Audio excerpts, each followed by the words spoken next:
우리 계속해서요 마태복음 26장 말씀 안에서 오늘은 신명기 22장의 말씀으로 함께 나누려고 합니다. 그러니 우리 마태복음 26장의 그 큰 줄기의 말씀, 그 덩어리를 절대로 잊어서는 안 됩니다. 여러분, 한 주 동안 여러분 깨어 있으셨습니까? 한 주 동안 잠들고 계셨습니까? 이 질문부터 사실 오늘 교회 오기 전에 여러분들 스스로가 이 질문을 하고 오셨어야 돼요. 내가 일주일 동안 깨어 있었느냐? 내가 잠들어 있었느냐? 우리 주님께서 우리에게 명령하신 것이, 우리 늘 고백하고 소원하는 것이 하나님의 명령을 따르길 원하지 않습니까? 하나님의 하나님 나에게 말씀하시옵소서 내가 순종하겠나이다. 이런 기도 참 많이 하거든요. 하나님 나에게 말씀하시옵소서. 하나님이 우리에게 말씀하셨습니다. 늘 깨어 있으라고. 아멘. 그 말씀에 순종하는 것입니다. 제가 늘 말씀드리지만 특별하지 않아요. 네, 막 뭐 죽은 자를 살려라, 뭐 어디 가, 그게 아니라 늘 깨어 있으라라고 하나님께서 우리에게 말씀하셨고, 우리는 하나님의 백성, 우리의 소원, 하나님의 말씀대로 사는 것이 우리의 소원. 그럼 하나님 말씀대로 늘 깨어 있었는가를 점검하는 시간. 그리고 그것을 가지고 아버지 앞에 아름다운 열매로 가지고 나오는 시간이 이 귀하고 복된 예배 시간인 줄 믿습니다. 우리 신명기 26장을 잠깐 한 번만 더 살펴보면요, 내용은 이랬잖아요. 예수님께서 제자들을 데리고 겟셋만이라 하는 동산에서 기도하셨다. 그 기도의 그 내용이, 그 기도의 그 간절함이 땀방울이 핏방울이 될 정도로 아주 간절하게 기도하셨던 그 내용을 우리가 익히 알고 있습니다.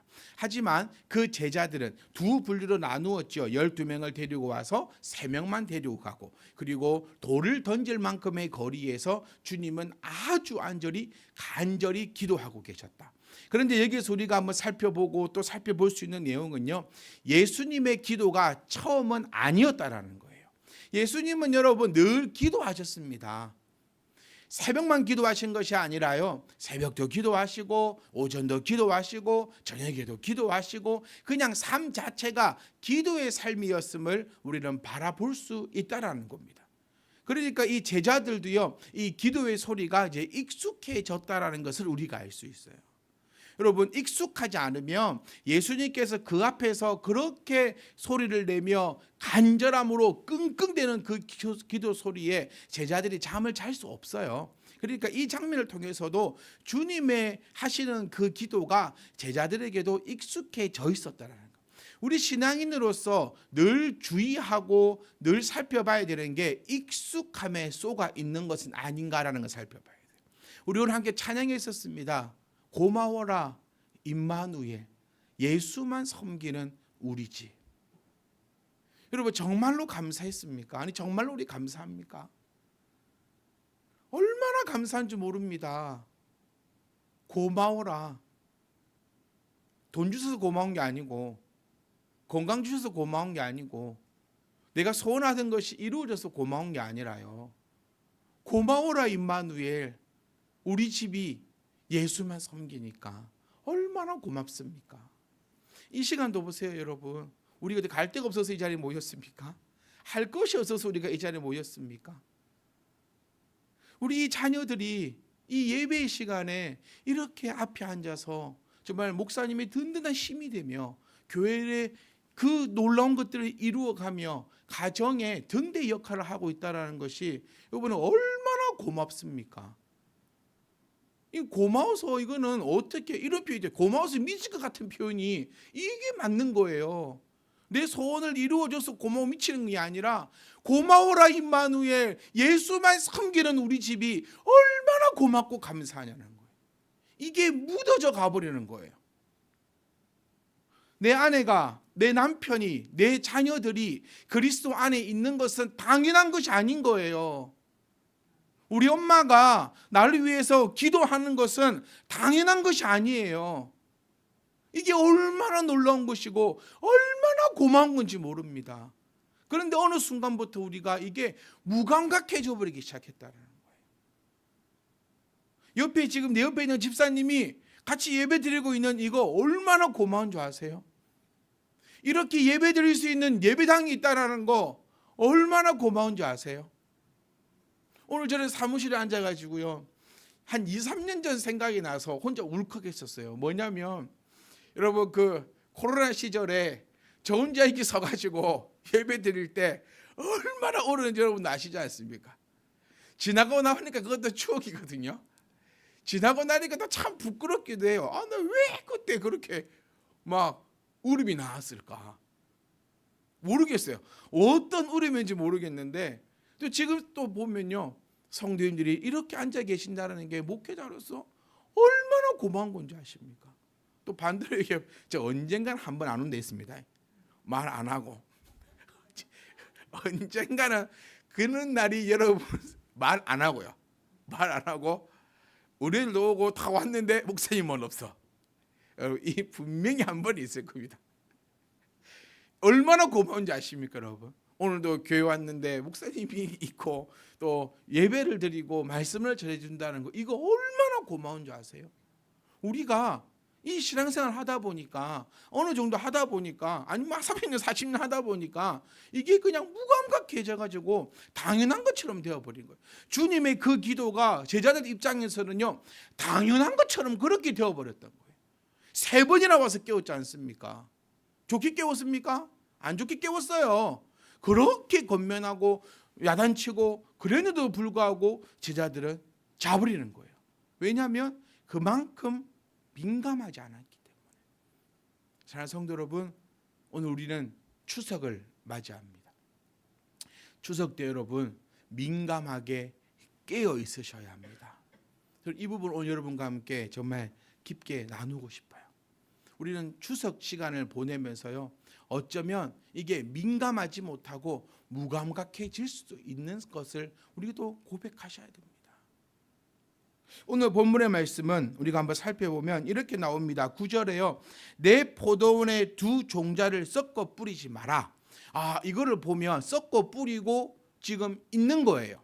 그러니까 세상은 어떠냐면, 여러분 이거 구분하셔야 돼요. 믿는 자와 믿지 않는 자를 구분하셔야 돼요. 그러면 지금 이 장면을 보면 믿지 않는 자들은 포도원에 두 종자를 섞어서 뿌리고 있는 거예요. 왜 뿌리고 있을까요? 소득을 위해서입니다. 소득을 위해서요. 어떤 농작물을 심는가 따라서 소득이 달라집니다. 농가는. 여러분 샤인머스켓 기억하십니까? 요즘에는 싸서 이제 먹도 안 합니다. 마트 가보니까요, 그 5송이 아주 커요. 5송이 해가지고 4만 원에 팔더라고요. 옛날 기억하십니까? 한 송이에 10만 원씩 했어요. 샤인머스켓이 옛날에는요. 그런데 이제는요 엄청 싸고 넘칩니다. 왜냐하면 온 농가가 샤인머스켓 다 심었거든요. 제가 몰랐는데 담양이 딸기도 유명한데 샤인머스켓도 유명해요. 네, 몰랐어요. 온 농가에서 막 그런 거를 심어나는 거예요. 그런데 어떤 때는요, 엄청 고추도 엄청 비쌀 때가 있잖아요. 근데 또 엄청 쌀 때도 있고요. 그거 똑같은 거예요. 이 시대도 그런 시대입니다. 농업이 주를 이루던 시대예요. 그러니까 믿지 않는 사람들은요, 그러니까 우리와 좀 다른 사람들은 섞어서 뿌렸어요. 그리고 우리 10절도 볼까요?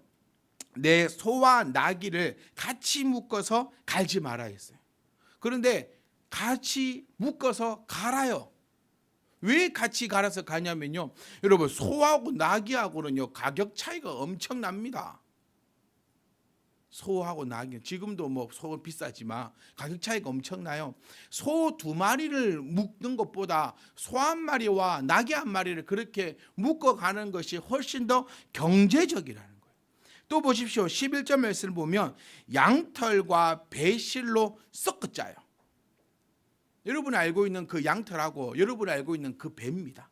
그거를 엮어가지고 옷을 섞어 짜고 있어요. 이것이 더 경제적이고 더 싸고 더 튼튼할 수도 있거든요. 그런데 우리 하나님께서는요, 이것을 못하게 아예 이렇게 막아버렸습니다. 이게 왜 이럴까라는 생각을 가져가 볼 수 있는 거예요. 여러분, 우리는 항상 머리로요 계산기부터 두드려요. 계산기부터 두드려서 사실 이때 지금 하나님께서 하지 말라고 하는 것은 계산기 두드리면 안 맞는 내용이에요. 그래서 우리는 어쩌면 이렇게 말할 수도 있어요. 아이, 그거는 아닙니다. 저도 이런 얘기 참 많이 듣는 것 같아요. 목사님, 그건 아닙니다. 세상을 살아보면요, 목사님이 생각하는 것과는 다릅니다. 이런 얘기 참 많이 들어요. 저는 그 사람한테 그렇게 얘기해요. 네가 내 삶을 아냐? 내가 뭐 고귀하게 뭐 집에만 앉아 있는 줄 아냐? 나도 사회생활하고 나도 살아가고 이러고 저러고 왔는데, 그러니까 사람들은 목사를 얘기하면요, 그러니까 좀 그런 것도 없지 않아 있는데 좀 세상과 좀 동떨어지게 보는 것도 있어요. 네. 목사는 이 세상에 살고 있고 성도는 요 세상에 살고 있고, 그것도 뭐 틀린 말 아닌 것 같아요. 그래서 저는 그렇게 안 살고 싶으로 노력을 많이 하고 있다는 점을 꼭 강조드리고 싶어요. 성도의 삶을 전혀 모르는 목회자는 되고 싶지 않아요. 그렇게 표현한다는 거예요. 목사님, 그거는 성경 안의 이야기고요, 세상은 그렇게 안 돌아갑니다. 주일날 뭘 하지 않으면요, 이렇게 하지 않습니다. 이렇게 되지 않으면요, 이렇게 되지 않습니다. 주일을 온전히 지키면요, 아니요, 전 쉬지 못해요. 주일날 쉬어야 되거든요. 주일날, 아니 뭐 이렇게 주일날요, 여자친구를 안 만나면 안 돼요. 뭐 이렇게 하면 안 돼요. 저렇게 하면 안 돼요. 목사님 모르시잖아요. 저는 그런 분들에게 꼭 이렇게 말씀드리고 싶어요. 네보다 내가 더 잘할 수도 있다. 그렇게 편견은 갖지 말자. 네가 가세요. 네가 내가 되어봤냐? 아니잖아. 또 노래 모르시네. 간사님 보내주실 거예요. 이 장기하에 네가 나로 살아봤냐? 아니잖아. 네가 나로 살아봤냐? 아니잖아. 아니, 그건 네 생각이고 좀 다를 수도 있어요. 그런데 오늘 그 보내드릴 테니까 그 한가위 운전하 가실 때 여러분 찬양만 들으면 잠 옵니다. 그러니까 그럴 때 아니 이런 노래 있어요. 네가 나로 살아봤냐? 아니죠. 이런 거 한 번씩 들어보시면서 네가 나로 살아봤냐? 아니잖아. 저 아멘했어요 그때. 네가 나로 살아봤냐? 아니잖아. 여러분, 세상 방법대로 생각하면 우리 하나님의 사람이 아닙니다. 하나님의 방법대로 생각해야지 하나님의 사람인 거예요. 이 손해 봅니다. 이렇게 하면요, 손해 봅니다. 이렇게 살면 손해 봅니다. 우리 인간적으로는요. 근데 저는 또 다르게 얘기하고 싶어요. 그래, 양털과 배를 짜서 입어갖고 네가 얼마나 성공했냐라는 거예요. 여러분, 세상은 하나님의 것입니다. 하나님의 방법대로 움직여져 갈 것이고, 그때 노래 부르는 것이 우리들인 줄 믿습니다. 사랑하는 성도 여러분, 두 종자를 썩지 마라, 즉 순수한 상태를 그대로 보존하라라는 하나님의 음성입니다. 이스라엘만이 가지고 있는 여호와 신앙의 순수성을 생활 속에서도 원형 그대로 유지시켜야 한다는 것을 우리에게 나타내어 주고 있는 거예요. 그러니까 여러분, 우리는 누굽니까? 우리가 누구인지를 먼저 제대로 알아야 돼요. 우리가 누구입니까? 우리는, 하준아, 우리가 누구지? 요즘 우리 하준이가요, NC 다이노스 광팬입니다. 네, NC 다이노스 광팬에서 내년에 저하고 약속도 했어요. 마산 우리 이 귀한 나부레이 땅에서 응원하지 말고 우리 함께 마산의 본고장 NC 다이노스의 그 아름다운 그곳으로 가자. 그렇지? 하준아? 여러분, 야구팀은요, 지역 감정대로 하는 게 아닙니다. 내가 좋아하는 팀을 응원하는, 제가 왜 그러냐면 응원하고 싶은 이런 게 있거든요. 우리가 누구, 이러면 하준이 마음속에 지금 NC 다이노스 이렇게 했을 거예요. 네, 우리 NC 팬들은 이게 자동적으로 나옵니다. 우리가 누구 하면 NC 다이노스 막 나오거든요. 집사님 은지도 NC 다이노스 팬이에요. 네, 우리는 다 NC 다이노스 팬입니다. 야구팀이 없으면 NC 다이노스인데, 제가 이 말씀 드린 이유가 이겁니다. 우리가 누구 했을 때 우리는 그리스도의 자녀라는 말이 나와야 한다는 거예요. 그리스도인 자녀가 그 순수성을 잃어버리지 말라는 거예요. 섞이지 말라는 거예요. 네가 이게 유럽다고 해서, 이게 네가 보기 좋다고 해서 거룩하게 선택받고 거룩하게 택함받은 우리가 왜 그것들과 섞이겠냐는 거예요. 그러니 같이 뿌리지 말라는 것은 너희의 그 종자의 그 순수성을 지키라라는 그런 의미를 가지고 있는 것을 기억하셔야 됩니다.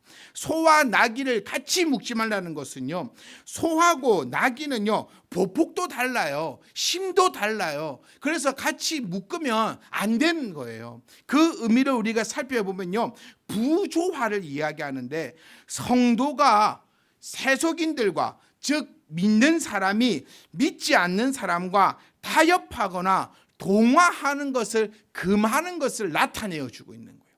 자, 맨 첫 번째는 뭐였습니까? 너희의 순수성을 지키라는 거예요. 그리스도인의 그 순수성을 지키라는 거예요. 혈통의 그 의미를 지키라는 겁니다. 깨끗한 상태를 유지하라는 거예요. 그래서 예수님을 우리의 신랑이라 부르고 우리를 신부라 부르는 것은 신부가 가지고 있어야 될 그 첫 번째 조건이 깨끗함이거든요. 순수함이거든요. 순수성이거든요. 그러니 우리가 그 순수성을 지키는 게 먼저라는 거예요. 우리가 참빛 희망교회를 늘 이야기할 때도요, 우리의 목적은 전하는 것이 아니라 했잖아요. 먼저의 목적은 지키는 것입니다. 이걸 기억하셔야 돼요. 전하기 위해서, 모으기 위해서 수단과 방법을 가리지 않으면 안 됩니다, 여러분. 교회가 사람 모으려고 이 방법 쓰고 저 수단을 쓰고 이거 아닌 거예요. 교회는 교회의 거룩성을 가지고 있어야 됩니다. 교회의 첫 번째의 역할은 하나님의 그 진리를, 그 순수성을 지키는 데 있는 거예요. 현재 우리 교회들의 모습을 보면 다 썩여버리지 않았습니까? 저는 교회들의 모습을 볼 때요, 다단계 회사 같아요. 정말로요. 그냥 진리도 없고 진리의 선포도 없고 지켜내려고도 하지 않고 그저 전하고 그저 불러 모아서 도대체 무엇을 저를 나타내려고 할지 모르겠어요. 사람들을 불러 모아가지고 교회에서 도대체 뭐를 가르칠까요? 저희 교회는요, 먼저 이 순수성을 지켜낼 수 있기를 원합니다. 절대 썩지 맙시다. 죽는 한이 있어도요, 썩지 맙시다. 우리 교회가요 100명이 안 되고 200명이 안 되고 1000명이 안 되고 10,000명이 아무것도 안 되더라도요, 절대로 썩지 맙시다. 우리 그거 한번 만들어 보려고, 뭐 큰 교회 한번 만들어 보려고 막 이렇게 해보려고 저렇게 해보려고 세상 것 갖고 와가지고 썩어내지 맙시다. 우리는 하나님 믿는 사람들입니다. 하나님을 믿는 사람들이 교회의 부흥도 우리는 최선을 다하지 않습니까? 저는 그렇게 믿습니다. 우리는 교회를 부흥을 위해서 늘 최선을 다합니다. 마음으로 생각하고 기도하고 애쓰고 하나님께서 우리를 통하여 나타낼 줄 믿습니다. 그러니 그 목적을 두고 섞어내면 안 돼요. 그것을 말씀하고 있는 거예요. 그리고 이 순수성을 지킨 이 거룩한 백성들이 세상과 타협하는 일이 없기를 원한다는 거예요. 사도 바울은요, 고린도전서 7장 말씀을 보시면 신자가 불신자와 함께 명예를 내지 말도록 경고합니다. 고린도전서 7장 14절에서 16절 말씀을 한번 보시면요, 결혼을 얘기합니다. 믿지 않는 자와 결혼하지 말라는 거예요. 믿지 않는 자와 함께 하지 말라는 거예요. 믿지 않는 자와 무언가를 하지 말라는 겁니다. 즉, 이 10절의 말씀은 믿지 않는 자와 섞이지 말라는 거예요. 그렇다고 여러분 세상에서 동떨어져 살아라 그 말이 아니잖아요. 우리는 충분히 이 말씀이 무엇을 의미하는 줄 저는 안다고 믿습니다. 세상과 타협하거나 거룩한 자들이 세상 가운데 그들과 짝짓는 일이 없기를 우리 하나님께서 우리에게 명령하시는 것입니다. 양털과 배실로 섞어 짜는 것은요, 거룩하여 신앙과 세속적인 이방 신앙과 섞이지 말라는 겁니다. 자, 볼까요? 첫 번째 의미하는 바가 뭐였습니까? 우리의 깨끗한 순수성입니다. 결코 더럽혀지지 않기를. 두 번째는요, 믿지 않는 자들과 타협하지 않기를. 세 번째는요, 영적으로 더럽혀지지 않기를 하나님께서 우리에게 명령하셨다는 거예요. 추석으로 맞아갑니다. 사랑하는 성도 여러분, 정신을 똑바로 차리고 있기를 원합니다. 내가 누구인지를, 나의 정체성이 무엇인지를 정신을 똑바로 차리고 그렇게 있기를 원합니다. 추석 기간 가운데 논쟁과 변론을 하지 마십시오. 사도 바울이 이랬죠. 나와 변론하자. 저는 여러분께 이렇게 말씀드리고 싶어요. 여러분, 우리는 사도 바울이 아닙니다. 변론하면 안 됩니다. 우리는. 사도 바울은요, 똑똑한 사람이었습니다. 많이 똑똑했습니다. 엄청나게 똑똑했어요. 그 어느 누구와 변론을 해도 지지 않을 만한 사람이었습니다. 우리는요, 집니다. 우리는 집니다. 가족 가운데 모였을 때 집니다. 상황이 좋지 않습니다. 교회에 대한 여론도 좋지 않습니다. 신앙인에 대한 여론도 좋지 않습니다. 우리 교회는 다르다 100번 외쳐봐도 그들은 듣지 않습니다. 우리 거룩하고 복된 복음이 특히 술자리에서 더럽혀지지 않기를 간절히 부탁드립니다. 제가 추석만 되면, 명절만 되면 이 말씀 참 많이 들은 것 같아요. 전도하지 말라고요. 명절에 모여서 전도하지 마십시오. 변론하지 마십시오. 우리 교회가 좋고 너희 교회는 썩었다고 말하지 마십시오. 내 신앙만 좋고 네 신앙은 안 좋다고 말하지 마십시오. 그냥 가족들과 재미있게 그렇게 시간을 보내고 오시기를 부탁드립니다. 부딪히려고 하지 말고 싸우려고 하지 말고, 다른 것은 제가 모르겠습니다. 여러분, 다른 것 갖고 싸우든 말든 그건 제가 잘 모르겠지만 주님의 이 거룩한 복음이 우리를 통하여 더럽혀지는 일 없기를 간절히 부탁을 드립니다. 또한 사랑하는 성도 여러분, 결단코 우상 앞에 절하지 않기를 원합니다. 우리가요, 묻어져요. 그냥 쉽게 산소에 가서 절하고요. 그냥 쉽게 문하라 생각하며 제상 앞에 절을 하고요. 그냥 좋은 게 좋은 거라고 우상 앞에 차려졌던 음식을 그냥 생각 없이 먹게도 됩니다, 여러분. 또 그것뿐입니까? 우리가 알게 또 우리가 모르게 여러 가지 상황에서 많은 것들을 행하게 됩니다. 그래서 제가 여러분께 부탁을 드리는 거예요. 깨어 있어야 한다고요. 내가 누군지를 깨어 있어야 한다고요. 세상 사람 너희들이 나에게 손가락질을 하고 너희들은 나를 이해하지 못하더라도 나는 그게 깨어 있어야 된다는 거예요. 사랑하는 성도 여러분, 먹을 것, 마실 것 분별하십시오. 명절이 되면 여러분, 크리스찬들이 음주 가무를 즐깁니다. 특히 젊은 친구들은, 청년들은 요즘에 더 많이 즐깁니다. 뭔가 풀어졌어요. 저도 압니다. 한 100년, 200년 그리 지나면요, 어쩌면 우리 개신교 안에도, 어쩌면 이 개혁주의 신학을 따라가는 이 교회 안에도요, 술 문제가 자유롭게 될 수도 있을 것 같아요. 그런데 아직은 아닙니다, 여러분. 아니, 아직은 아니라는 표현보다도요, 믿는 자들은 아니어야 됩니다.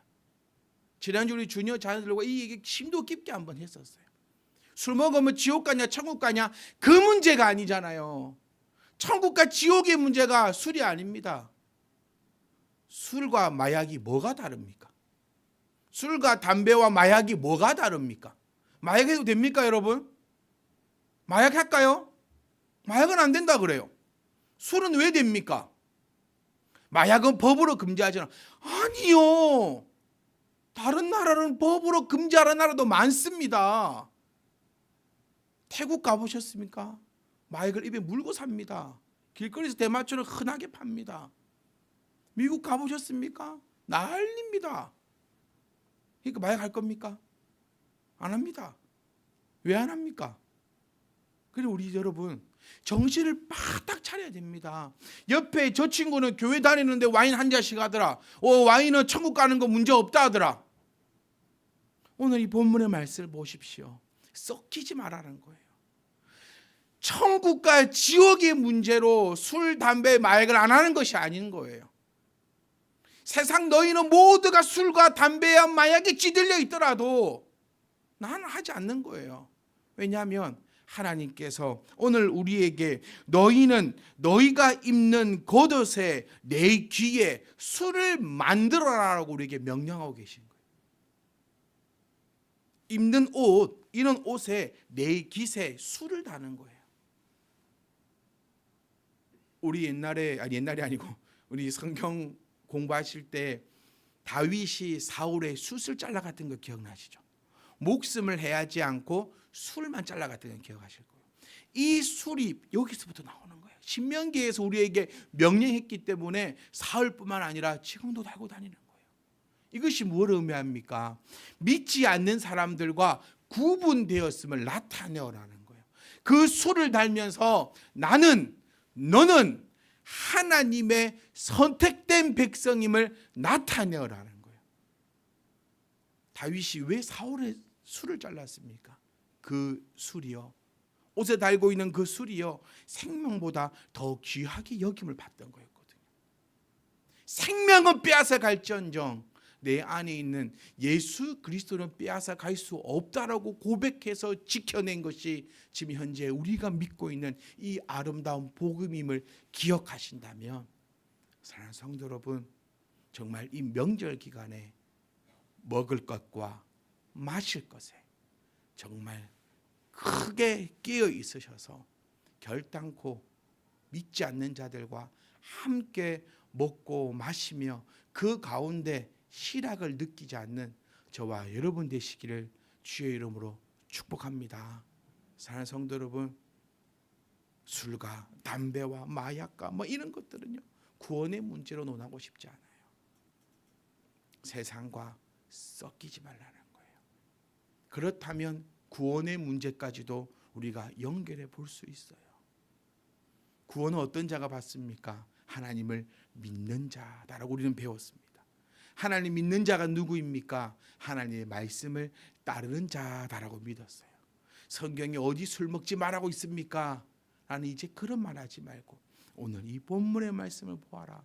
하나님께서 우리에게 하신 말씀을 보아라. 순수성을 지키며 어떠한 경우라도 타협하지 말고 너의 영적인 것까지도 하나님 앞에 당당하게 나갈 수 있도록 하고, 너의 옷에 술을 달아 너를 표하고, 네가 흔들릴 때마다 네 옷에 붙어있는 그 술을 보면서 네가 극복하고 견뎌내고 또 참으라라고 말씀하신 우리 이 놀라우신 말씀을 기억할 수 있게 원합니다. 로마서 12장 2절 말씀을 보고 마치려고 합니다. 너희는 이 세대를 본받지 말아라고 합니다.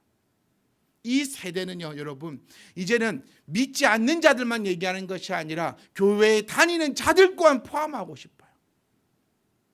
그리스도인 청년들이 술을 먹습니다. 그리스도인들의 사람들이 담배를 피고 다닙니다. 그리스도인들의 사람들이 자기 마음대로 살아가는 그 세대를 본받지 말라는 거예요. 니들은 그렇게 해라.